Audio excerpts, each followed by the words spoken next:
Hello दोस्तों, नमस्कार। SM किसी चैनल में मैं आप सभी लोगों का दिल से बहुत बहुत स्वागत करता हूं। सो दोस्तों, इस वीडियो को स्टार्ट करने से पहले आज के दिन के पहले दो इंपॉर्टेंट वीडियोस जरूर इनको स्टडी करना। दोनों वीडियो की लिंक आपको नीचे डिस्क्रिप्शन बॉक्स में मिल जाएगी। अगर किसी ने फर्स्ट टाइम विजिट किया है तो जरूर चैनल को सब्सक्राइब करना, बेल आइकन को हिट करके ऑल जरूर हिट कर लेना। अगर आप चाहो तो फ्री स्टॉक मार्केट क्लासेस इस चैनल को भी सब्सक्राइब कर सकते हो, बेल आइकन को हिट करके यहाँ पे भी ऑल सिलेक्ट कर लेना। इस चैनल का लिंक आपको ऊपर आई बटन पे या नीचे डिस्क्रिप्शन बॉक्स में मिल जाएगा। सो चलिए दोस्तों, फिलहाल इस वीडियो को स्टार्ट कर लेते हैं।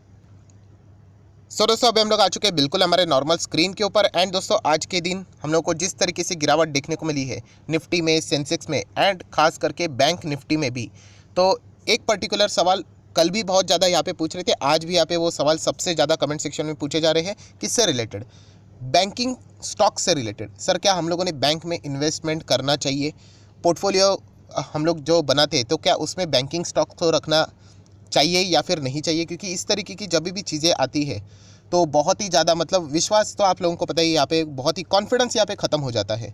सो इससे रिलेटेड जो मुझे बातें सही लगती है वो मैं आप लोगों को कुछ चीज़ें यहाँ पे बताने वाला हूँ। कुछ कानून में बदलाव भी हुआ था, वो भी मैं आप लोगों को यहाँ पे ज़रूर सारी चीज़ें आप लोगों के सामने रख दूंगा। उसके बाद आपको जो सही लगता है डिसीजन आप लोग यहाँ पे ले सकते हो। पर उससे पहले सबसे मेन देखिए, मैं यहाँ पे सीधी सीधी बात यहाँ पे साफ साफ कह रहा हूँ कि यहाँ पे वरना कमेंट सेक्शन में पूछना स्टार्ट कर देते हैं, सर तो फिर अगर मेरा इस बैंक में या फिर उस बैंक में फिक्स डिपॉजिट है, किसी बैंक में मेरा सेविंग है, रिकरिंग डिपॉजिट है, ये है वो है, तो क्या मैंने वो निकालना चाहिए? दोस्तों, बिल्कुल भी नहीं।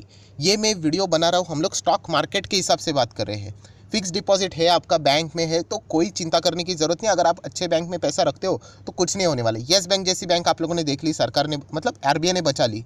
सो वैसा कुछ होता नहीं। मैंने कल भी आप लोगों को बताया था कि बैंक कभी भी डूबते हैं नहीं, मतलब अच्छे बैंक्स की मैं बात कर रहा हूँ। अगर आप लोग जाओगे किधर भी मतलब कोऑपरेटिव बैंक्स जिसका नाम भी कुछ पता नहीं यहाँ पे, तो उसकी गारंटी नहीं रहती है। बट अगर हम लोग यहाँ पे अगर बात करें तो ज़रूर जो आरबीआई के अंडर आती है दोस्तों, वो आरबीआई ज़रूर यहाँ पे बचाएगी। सो ये मैंने स्पष्ट कर दिया है पहले। ये वीडियो स्टॉक मार्केट वालों के लिए, यहाँ पे हम लोग स्टॉक शेयर्स के हिसाब से यहाँ पे बात करने वाले हैं।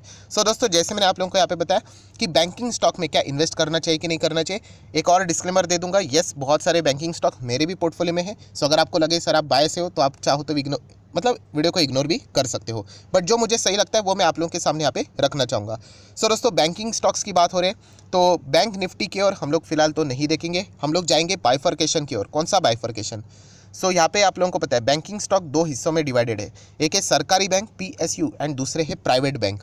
मैं आऊँगा उसके ऊपर। मुझे पता है आप बहुत सारे लोगों का सबसे ज़्यादा फेमस सवाल यही है कि हम लोग इन्वेस्ट कर लेंगे। फॉर एग्जांपल अभी 2022 है, कल 2025-26 में अगर ऐसा ही कोई फ्रॉड हुआ तो आज 22,000 का हुआ है, कल 40,000 का हुआ तो हमारे शेयर की तो वाटी लग जाएगी। तो हम लोगों ने क्या करना चाहिए? तो दोस्तों, इसका भी एक आंसर मैं ज़रूर आपके सामने रखना चाहूँगा। सो यहाँ पे तो दो बाइफर्केशन है, पब्लिक एंड प्राइवेट, जो कि आप देख सकते हैं सरकारी बैंक एंड प्राइवेट बैंक। देखिए, सरकारी बैंक में मैं एक आपको कह सकता हूँ कि ये एफडी विफडी करने के लिए ठीक है, राइट। बट अगर हम लोग यहाँ पे इन्वेस्टमेंट की बात करें एज अ स्टॉक मार्केट में कह रहा हूँ, यहाँ पे शेयर खरीदने की मैं हिसाब से बात कर रहा हूँ, तो आपको पता है कि यहाँ पे सरकारी बैंक में कोई दम नहीं है। ये मेरा पर्सनल मानना है। वैल्यूएशन बहुत अच्छे, बड़े बड़े इन्वेस्टर भी आप लोगों को पता है कहते हैं कि इनका वैल्यूएशन बहुत ही मतलब एट्रैक्टिव है। बट दोस्तों, यही सबसे बड़ी प्रॉब्लम है कि सरकारी बैंक में मतलब पता नहीं अभी भी कितने सारे फ्रॉड हो चुके होंगे, डिटेक्ट होना बाकी है, दैट्स इट। कितने सारे इन्वेस्टिगेशन में होंगे, क्या पता कल परसों या कोई एक हफ्ता, 2 हफ्ता, 1 साल, 2 साल बाद कोई और न्यूज़ आ जाए। नीरव मोदी की न्यूज़ देख ली थी, विजय मल्ल्या की न्यूज़ देख ली थी, अभी ये 22,000 23,000 का करोड़ का फ्रॉड, और उसके पहले कितने सारे फ्रॉड हम लोगों ने यहाँ पे देख लिए। तो इसीलिए सरकारी बैंक में एज अ इन्वेस्टमेंट में बार बार रिपीट करना चाहूँगा, तो एज अ शेयर खरीदने के लिए कॉन्फिडेंस मेरे पास भी इतना नहीं है कि यहाँ पे इनके वैल्यूएशन बहुत अच्छे है कि इतना सस्ता मिल रहा है। बट खरीदेगा कौन? यहाँ पे पीएनबी, जिन लोगों ने पीएनबी ने इन्वेस्ट किया था, 150-200 के आसपास वो स्टॉक चलता था, आज उसकी हालत देखिए। वो बैंक जिंदा है, बट अगर हम लोग बात करें वहाँ पे अभी कोई इन्वेस्टमेंट के लिए कोई अपॉर्चुनिटी नज़र नहीं आती है नीरव मोदी के इशू के बाद। सो यहाँ पे सरकारी बैंक की अगर मैं बात करूँ दोस्तों, तो यहाँ से मैं तो ऑलरेडी सरकारी बैंक को यहाँ पे हटा चुका हूँ यहाँ पे। एंड जैसे मैंने आप लोगों को कहा था कि बैंक के फ्रॉड की अगर हम लोग बात करें तो ऐसी बात नहीं है कि प्राइवेट बैंक्स में नहीं होते। प्राइवेट बैंक्स में फ्रॉड होते हैं मतलब उनको चूना नहीं लगाया जाता, होता है। बट जो वॉल्यूम अगर हम लोग बात करें कि सबसे ज़्यादा, अगर आप 100 में से अगर चेक करोगे कितने ज़्यादा प्राइवेट है, मतलब अगर 100 फ्रॉड निकाल लो जिन्होंने बैंक को चुना लगाया, तो उसमें आप देखोगे कि मैक्सिमम फ्रॉड में आप लोगों को सरकारी बैंक्स देखने को मिलेंगे कंपैरेटिवली प्राइवेट बैंक। तो इसीलिए मैं कोई ऐसा मतलब पर्सनली यहाँ पे टारगेट नहीं कर रहा हूँ, बट देखा गया तो सरकारी बैंक में वो कॉन्फिडेंस एज ए इन्वेस्टमेंट यहाँ पे सामने यहाँ पे नज़र नहीं आता है।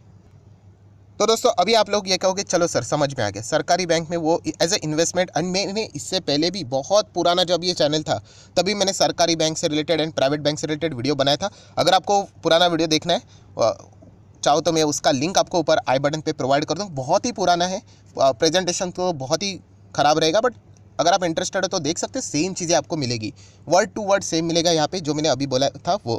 ठीक है, अभी आ जाते हैं private bank. So private bank का अर्थ ये नहीं है दोस्तों कि सब कुछ ही चंगा, मतलब बोलते हैं ना ऐसा कि कुछ होगा ही नहीं, इनको कोई चूना नहीं लगेगा, ऐसा बिल्कुल भी नहीं है। बट जैसे मैंने कहा कि वॉल्यूम के हिसाब से, कि अगर आप लोग यहाँ पे चेक करोगे कि कितनी बार अगर कोई चीज़ें यहाँ पे फ्रॉड में देखने को मिलती है, इनके साथ फ्रॉड होता है, तो बहुत ही लिमिटेड हम लोग को नंबर देखने को मिलते हैं। मैं हर प्राइवेट बैंक को काउंट नहीं कर रहा हूँ, मैं अच्छे टॉप क्वालिटी के प्राइवेट बैंक की बात कर रहा हूँ। अगर आप सरकारी बैंक में अगर टॉप बैंक्स भी देखोगे तो उनके भी नाम शामिल होते हैं, कि शामिल होते हैं मतलब क्या, उनके साथ फ्रॉड होता है तो इसलिए उनके शेयर्स भागते नहीं है। बट अगर मैं टॉप क्वालिटी के प्राइवेट बैंक की बात करूँ तो बहुत ही रेयर उनका नाम हम लोग को देखने को मिलता है, या फिर अगर होता भी है तो उनका एक्सपोजर बहुत कम होता है। कि अगर फॉर एग्जांपल 22,000 करोड़ का फ्रॉड है तो बहुत ही छोटा अमाउंट रहेगा 10-20 करोड़ का, कि उनके पूरे बुक्स के ऊपर प्रेशर ना आ जाए। सो इसीलिए एज अ इन्वेस्टर मैं यहाँ पे अगर बैंक्स को कोई पिक करता हूँ तो प्राइवेट बैंक्स को ज़्यादा प्रेफर करता हूँ। नेक्स्ट सवाल आपका मुझे पता है यहाँ पे आएगा, तो इसमें भी अगर फ्यूचर में अगर फ्रॉड हुआ तो यहाँ पे क्या है सर, इतने ज़्यादा फ्रॉड की नंबर्स बढ़ते जा रहे हैं बैंक से रिलेटेड, तो इग्नोर करना ही ठीक रहेगा। तो आप चाहो तो डेफिनेटली कर सकते हो, ऐसी कोई ज़बरदस्ती नहीं, इतने सारे स्टॉक्स इतने सारे सेक्टर्स आप लोगों के पास अवेलेबल है। बट जो स्पेसिफिकली पूछ रहा है कि बैंकिंग सेक्टर, फाइनेंस की अगर हम लोग बात करें, जो कि हमारे इंडेक्स में 37% से ज़्यादा कॉन्ट्रीब्यूट करते हैं, फाइनेंशियल्स की अगर सर्विसेज की बात करें टोटल, जिसमें बैंक का भी मेजर पोर्शन आता है, तो क्या इनमें फ्यूचर में फ्रॉड हो नहीं सकता?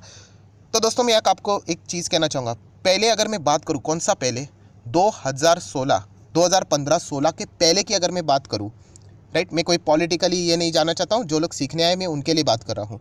तो दोस्तों 2015-16 के पहले की अगर मैं बात करूँ ना, तो यहाँ पे एक कानून, एक कोड नहीं हुआ करता था। मैंने इससे रिलेटेड भी वीडियो बनाया था। कौन सा वाला? तो इंसॉल्वेंसी एंड बैंक्रप्सी कोड। जो लॉ भी पढ़ते होंगे उनको ये ज़रूर पता होगा, नाम में ही लिखा हुआ है IBC 2016। दोस्तों ये 2016 में इंट्रोड्यूस किया गया था। अगर आप चाहो तो विकीपीडिया के ऊपर जाके ये चीज़ें पढ़ सकते हैं। देखिए ये हम लोग को सारी चीज़ें यहाँ पे देखने को मिली थी, पहली बार यहाँ पे आया था। यहाँ पे हम कह सकते हैं, ये देखिए पास कब हुआ था, 5 मई 2016। सो ये जो कोड है ना दोस्तों, ये बैंक को बहुत ज़्यादा स्ट्रेंथ देता है। 2016 से पहले ये नहीं था, राइट। उसके बाद अभी हम लोग कह सकते, इसका अर्थ ये नहीं कि सब कुछ जीरो ही हो जाएगा करके, बट ये कोड ऐसा है ना दोस्तों, ये बैंक्स को बहुत ज़्यादा पावर देता है। IBC की अगर हम लोग बात करें, सो ये कोड क्या कहता है, मतलब ये जो कानून 2016 में बना था, सो प्रॉब्लम क्या होता था, जैसे मैंने आपको कहा कि बैंक्स के फ्रॉड में देखोगे कि पहले NPA रहते हैं, फिर स्टैंडर्ड, सब स्टैंडर्ड, डाउटफुल, लॉस, असेट, इतना ज़्यादा टाइम, फिर उसके बाद चेक करते कि जेन्युइनली पैसा डूबा है या फिर इंटेंशन ही ख़राब था, फिर ये ऑडिट, फॉरेंसिक ऑडिट, फिर रिपोर्ट सामने आता है, तब तक 4-5 साल तो ऐसे ही निकल जाते हैं। पर दोस्तों ये जो कोड है, हम लोग कह सकते हैं कि बहुत ही इमीडिएट एक्शन देखने को मिल जाता है। मैं ज़्यादा कानून के अंदर जाना नहीं चाहूँगा, बट अगर आप एक वाकई में एक रियल इन्वेस्टर हो, इंटरेस्टेड हो बैंक्स में, तो आप ज़रूर इस कानून के बारे में पढ़ सकते हो। यहाँ पे विकिपीडिया के ऊपर भी अवेलेबल है। इस कानून का सबसे बड़ा पावर ये है दोस्तों कि इसकी टाइमिंग, ऐसी बात नहीं कि इसके स्वरूप के सेम बाकी के भी कोड, मतलब यहाँ पे कानून नहीं है, वो भी है, बट इसका जो टाइमिंग है, मतलब चलो मैं आपको बताना चाहूँगा इसका की फीचर क्या है, कि ये बैंक को एक पावर देता है कि अगर आप किसी कंपनी ने यहाँ पे लोन लिया फॉर एग्जांपल, एंड अगर उन्होंने वो लोन डिफ़ॉल्ट किया, उसका अमाउंट भी है 1 करोड़ तक का अमाउंट होना चाहिए मिनिमम, बट अगर डिफ़ॉल्ट किया इंस्टॉलमेंट, तो तुरंत वो बैंक उस कंपनी के ऊपर केस फाइल कर सकती कि इस कंपनी को बंद किया जाए करके, तुरंत जैसे ही डिफ़ॉल्ट किया वैसे ही। तो ये इतनी बड़ी ताकत है दोस्तों ये कानून, और ये पहले नहीं था, ये 2016 के बाद हम लोग को देखने को मिला। तो इसीलिए हम लोग कह सकते हैं कि जो बैंक से रिलेटेड फ्रॉड्स, या फिर हम कह सकते हैं जो पैसा डूबता था बैंक के, NPS जो पहले रहते थे, सो उस हिसाब से अभी हम लोग को कंपैरेटिवली मैं बात कर रहा हूँ, लो होते हुए देखने को यहाँ पे मिल रहे हैं। क्योंकि जैसे पहले कैसे होता था कि डिफ़ॉल्ट करते थे, फिर इधर कोर्ट, ये कोर्ट, इतना टाइम, इतना सब कुछ वेस्ट होता था। अभी ऐसा नहीं, डिफ़ॉल्ट किया तो सीधा वही एक कोड के तहत क्या करेंगे, आपकी कंपनी बंद करने के लिए यहाँ पे सीधा NCLT में चले जाएंगे। तो एक की फीचर्स आप लोग यहाँ पे पढ़ सकते हो। ये देखिए ये सारी चीज़ें यहाँ पे लिखी हुई है, एंड जो भी काम है दोस्तों 180 दिन में निपटा डालेंगे, ज़्यादा से ज़्यादा चलो और एक्सटेंड करके 90 डेज़, मतलब हम मोटा मोटी अगर मैं बात करूँ तो 1 साल में ही पूरा केस अभी रफा दफा यहाँ पे हो जाता है। थोड़ा एक्सेप्शंस हम लोग को ज़रूर देखने को मिलते हैं, बट बताने का मकसद क्या है दोस्तों, कि पहले ये चीज़ें हम लोग को देखने को नहीं मिलती थी, जो कि अभी 2016 पे ये इंट्रोड्यूस हुआ है। इसके चलते जो बैंकिंग कंपनीज़ हैं उनको एक अच्छा खासा स्ट्रेंथ यहाँ पे मिला है। और दोस्तों इसीलिए अगर हम लोग यहाँ पे बात करें कि यहाँ पे आगे जाके फ्रॉड तो कंटिन्यू होंगे, ऐसा कभी नहीं होगा कि सब कुछ जीरो ही हो जाएगा करके, बट जो वॉल्यूम है, अमाउंट है, वो हम लोग को बहुत कम होते हुए देखने को यहाँ पे मिलेगा। सो ओवरऑल मैं कंक्लूजन की बात करूँ यहाँ पे कि यहाँ पे जो फ्रॉड्स हम लोग को देखने को यहाँ पे मिल रहे हैं, आप देख सकते हैं यहाँ पे बहुत पुराने पुराने वो फ्रॉड्स है, क्योंकि वो इतने लंबे चलते थे। अभी इतना लंबा चलना बहुत ही प्रैक्टिकली डिफिकल्ट है। आप लोगों ने देखा होगा कि आईबीसी अगर आप चेक करोगे, गूगल के ऊपर भी सर्च करोगे, तो आप लोगों को मिलेगा कितने सारे कंपनीज फटाफट बेची जा चुकी है, कितने सारे फ्रॉड फटाफट ट्रैक करके जा चुके हैं। सो इसके चलते बैंक्स की रिकवरी में हम लोगों को स्पीड देखने को यहाँ पे मिला है। सो ओवरऑल कंक्लूजन क्या है? कंक्लूजन में इतना ही कहना चाहूँगा दोस्तों कि यहाँ पे बैंकिंग स्टॉक को अगर आप लोग पोर्टफोलियो में रखना चाहते हो, सो ज़रूर आप लोग यहाँ पे इन्हें रख सकते हो। जाना चाहते हो तो private versus public, public versus private whatever, अगर आप लोग इसको चेक करोगे तो सरकारी को मैं यूजुअली अवॉइड करता हूँ। सिर्फ एक ही बैंक है सरकारी में जिसको मैं प्रेफरेंस देता हूँ। आप सभी लोगों को यहाँ पे पता है कौन सी बैंक। चलो ये आ जाते हैं यहाँ पे थोड़ा सा नीचे। सो दोस्तों वो बैंक है यहाँ पे state bank of India. Yes, अभी इसकी भी ग्रोथ आप देख सकते हैं बहुत ही लिमिटेड है। यहाँ पे 5-5 साल में भी कितना स्लो चलता है। यहाँ पे रीज़न यही है कि सरकारी बैंक है, कभी भी कुछ भी होता है, आप लोगों ने देखा भी होगा, तो इसलिए स्लो चलता है, बट एटलीस्ट चल तो रहा है। बाकी तो सरकारी बैंक्स तो आप लोगों को पता ही है, उनके तो ग्राफ ही, मतलब इसका मैक्सिमम चार्ट पैटर्न अगर आप चेक करोगे तो कुछ तो नज़र यहाँ पे आ रहा है, बाकी के तो चार्ट पैटर्न ही खत्म है। तो इसलिए अगर किसी को सरकारी में जाना है तो ये एक ही है ऑप्शन मैं आप लोगों को बता रहा हूँ, एंड वो भी लास्ट में होना चाहिए। ऐसा नहीं कि पहले ही आप लोगों ने इन स्टॉक्स को उठा दिया। एंड प्राइवेट में जाना है तो फिर आप लोग HDFC को देख सकते हो, कोटक महिंद्रा बैंक को देख सकते हो, ये सबसे ज़्यादा सिक्योर्ड है। ऐसे बात नहीं कि इनके पैसे नहीं डूबते, इनके NPS जीरो ही है करके प्रोविजनिंग कुछ होती नहीं, इनके भी होते हैं, या फिर फ्रॉड में ये भी नहीं अटकते, इनका भी थोड़ा बहुत पैसा रुक जाता है। अल्टीमेटली वो उनका बिजनेस है, बट जो वॉल्यूम है वो बहुत ही कम होता है। तो HDFC बैंक, कोटक को आप लोग ज़रूर यहाँ पे फोकस में यहाँ पे रख सकते हैं। ये इनमें कम होता है जो आप लोगों को डर लगता है उसके हिसाब से। देन अगर आप लोगों को रिटर्न्स भी चाहिए, थोड़ा रिस्क लेना है, तो ICICI रहता है। ये आप लोगों ने देखा है, ICICI की भी 7,000 करोड़ हम लोग को यहाँ पे मतलब डूबते हुए देखने को लिए, अकाउंटिंग सब कुछ हो चुका है। बट अल्टीमेटली अगर हम लोग यहाँ पे बात करें कि इनके कॉम्पिटिटर का नाम देखने को नहीं मिला, बट इसका नाम देखने को मिला, तो एक डिसअपॉइंटमेंट वाली बात तो ज़रूर है। इसका अर्थ ये नहीं कि ये सीधा जीरो हो जाएगा करके, ये चीज़ें यहाँ पे चलती रहती है। अगर किसी को आखिरी यहाँ पे कुछ बैंक्स के ऊपर मैं जाना चाहूँगा, अगर किसी को मतलब बोलते हैं ना आग के साथ ही खेलना है, खतरों के खिलाड़ी जो रहते हैं कि मुझे बहुत ही ज़्यादा रिस्की बैंक बट थोड़ा बहुत अच्छा है, तो वो है दोस्तों AU स्मॉल फाइनेंस बैंक। सो ये कुछ ज़्यादा ही रिस्की है। अगर कोई इंटरेस्टेड रहेगा खतरों का खिलाड़ी जैसे मैंने कहा, तो फिर आप इसके बारे में विचार कर सकते हैं। इसमें तेज़ी भी भयंकर रहेगी, गिरावट भी भयंकर रहेगी, तो ये आप देख सकते हैं। थोड़ा सा इंटरनल ऑडिट से रिलेटेड आप लोग ज़रूर यहाँ पे चीज़ों को पढ़ सकते हो। वहाँ पे 1-2 बार हम लोग को चीज़ें देखने को मिली थी रेजिग्नेशन से रिलेटेड, तो वो एक पॉइंट आप लोग ने ज़रूर यहाँ पे कवर करना है। तो दोस्तों ओवरऑल कंक्लूजन क्या है? तो कंक्लूजन ये है दोस्तों कि पोर्टफोलियो बनाते वक्त अगर आप लोग बैंक्स को अपने पोर्टफोलियो में रखना चाहते हो, तो मुझे ऐसा लगता है येस डेफिनेटली आप लोगों ने रखना चाहिए। ऐसा बात नहीं कि सब कुछ ही छोड़ देना चाहिए। हर्षद मेहता से रिलेटेड भी स्कैम हुआ था, तो सभी लोग कहते थे चलो स्टॉक मार्केट ही छोड़ दो। आज स्टॉक मार्केट बिल्कुल टॉप लेवल पे है, राइट? तो ये भी चीज़ आपको यहाँ पे समझ में आनी चाहिए। नेक्स्ट अगर हम लोग यहाँ पे बात करें दोस्तों, तो सरकारी बैंक्स बहुत ही ज़्यादा गवर्नेंस उनका वीक हम लोग को देखने को मिलता है, तो इस तरीके की चीज़ें आगे भी हो सकती है। इसीलिए सरकारी बैंक्स मैं तो अवॉइड करूँगा इस रीज़न के चलते। प्राइवेट बैंक्स में जाना चाहूँगा तो मैं कौन से, वो भी मैंने आप लोगों को यहाँ पे बता दिए हैं। तो मुझे ऐसा नहीं लगता कि आप लोगों ने कंप्लीटली बाहर यहाँ पे होना चाहिए। हाँ, बट एक ज़रूर मैं आप लोगों को एक बोल सकते हैं एडवाइस देना चाहूँगा कि पहले आप अपना कोर पोर्टफोलियो बिल्ड कीजिए, अच्छे खासे स्टॉक अलग अलग सेक्टर के ले लीजिए।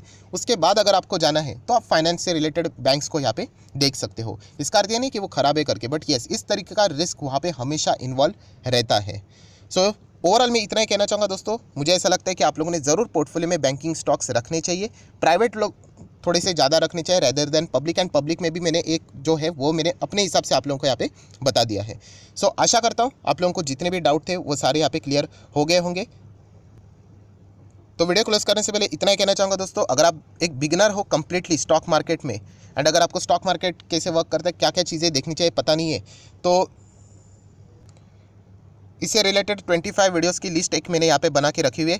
नीचे डिस्क्रिप्शन बॉक्स में आप लोग देख सकते हैं। अगर आपके पास डीमैट नहीं है तो डीमैट अकाउंट भी आप लोग वहाँ पे ओपन कर सकते हो। जैसे अगर आप लोग लिंक के थ्रू ओपन कर लेते हो, जरूर मुझे कमेंट सेक्शन में बता देना। मैं 25 वीडियो की बेसिक लिस्ट है वो आप लोगों को प्रोवाइड कर दूंगा। सो वीडियो अच्छा लगे दोस्तों तो जरूर लाइक एंड शेयर भी कर देना। So that's it, thank you very much दोस्तों। We will be meeting our next video, तब तक के लिए बाय बाय।